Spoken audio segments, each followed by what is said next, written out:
Lab8 IPS Custom Signature to Detect Responder NTLM over HTTP. Ce lab simule un scénario où un attaquant interne tente de capturer les identifiants NTLM d'un utilisateur à travers une fausse ressource réseau. Pour cela, on va créer une règle de détection personnalisée sur FortiGate, car les signatures IPS classiques ne couvrent pas ce type de comportement très spécifique. Cela va nous apprendre à identifier ce trafic suspect, à le transformer en une signature IPS efficace et à le tester dans un environnement réel.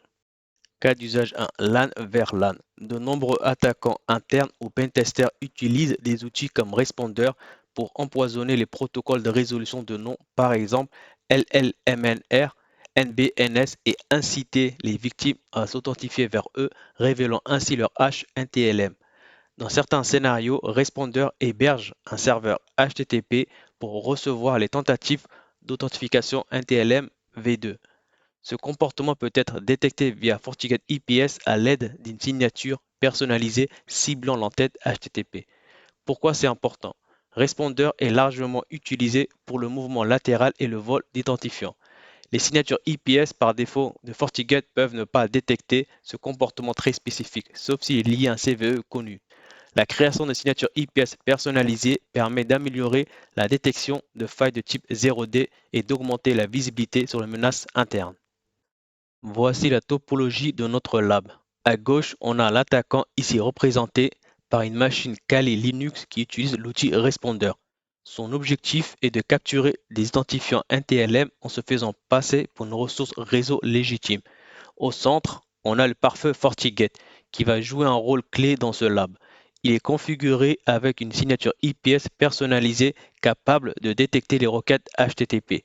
À droite, on a un utilisateur légitime, typiquement un poste Windows. Ce poste reçoit un mail piégé contenant un lien UNC. En cliquant sur le lien, l'utilisateur déclenche une tentative d'authentification NTLM vers l'attaquant.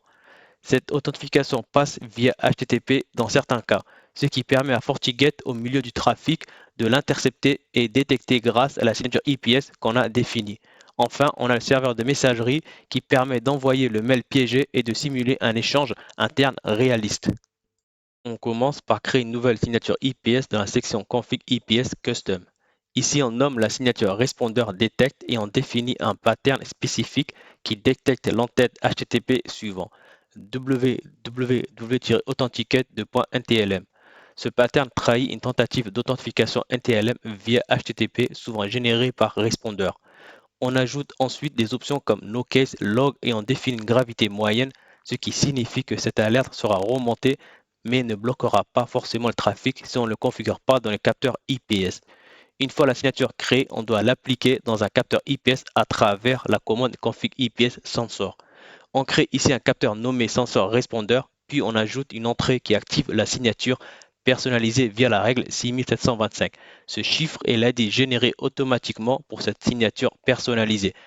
On définit plusieurs options importantes. Set action block pour bloquer la tentative, log packet et log attack context pour capturer les détails dans les logs.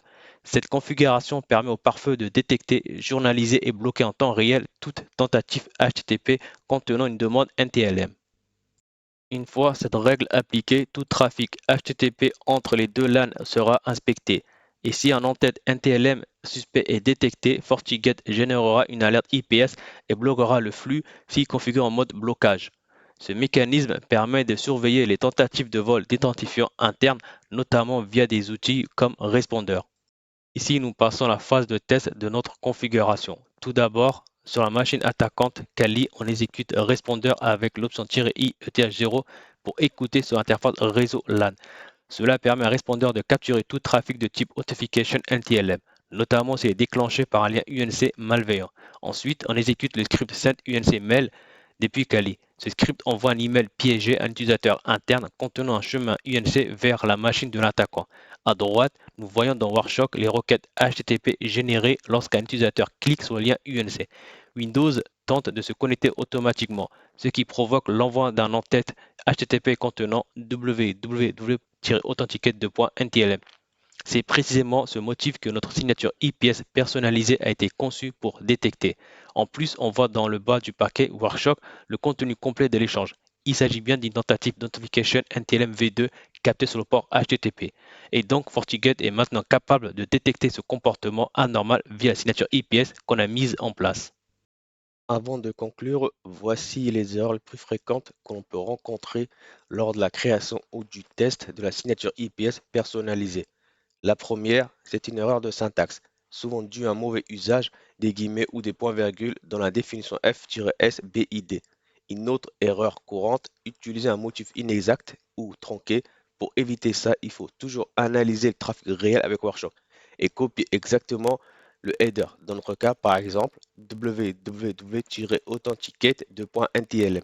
Troisième piège, oublier de préciser le contexte, notamment contexte header, ce qui empêche la signature de fonctionner correctement. Et enfin, certains pensent à tort que la signature inspecte la requête du client. En réalité, c'est la réponse du serveur répondeur vers la victime qu'on accepte. Et c'est là que le pattern apparaît. Pour conclure, ce lab nous a permis de sortir du cadre des signatures IPS classiques et de créer une protection sur mesure contre une technique d'attaque bien réelle. On a appris à identifier un comportement réseau suspect, à l'analyser finement avec Wireshark et à le traduire en règles détectables par FortiGate, ce qui est une compétence clé pour les équipes Blue Team et SOC. C'est exactement ce genre d'approche qui permet de détecter des attaques internes, même sans malware ni CVE.